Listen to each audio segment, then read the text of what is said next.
से खर्चा हम करवाइले। कैसे चले की कार फुल व्यवस्था बा हो। पार्लर में जाइले ड्यूटी बढ़ाइले लइकन से खर्चा हम करवाइले। बॉबी बनारस के पान भइलू, बॉबी बनारस के पान भइलू।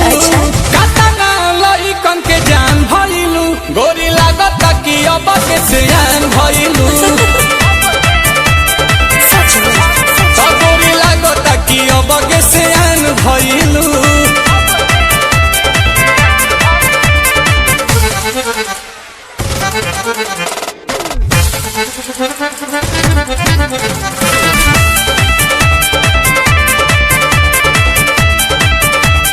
कुछ भी बोलते हैं। दिलवा के कहले बारू चोरी हमार तू तो गोरी, टुकुर टुकुर ताकि तोहार ओरी। बुझाई लेकोमी के लिपस्टिक लगाइले, लोटस के फेशियल कराइले। एही से अजोरिया के चांद भइलू, एही से अजोरिया के चांद भइलू। कातना लइकन के जान भइलू, गोरी लागत कि अब के सियान भइलू। हाँ गोरी लागत कि अब के सियान भइलू।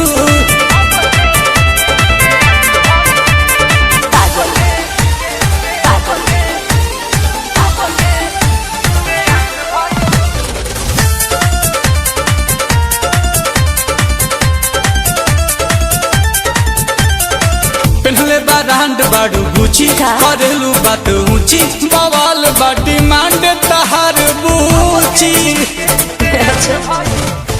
बिकिनी हॉल के कहल हो, करता रानील कमल हो।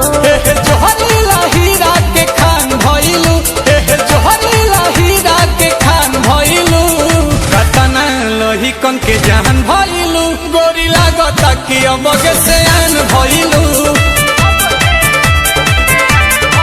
हो गोरी लागत कि अब के सियान भइलू।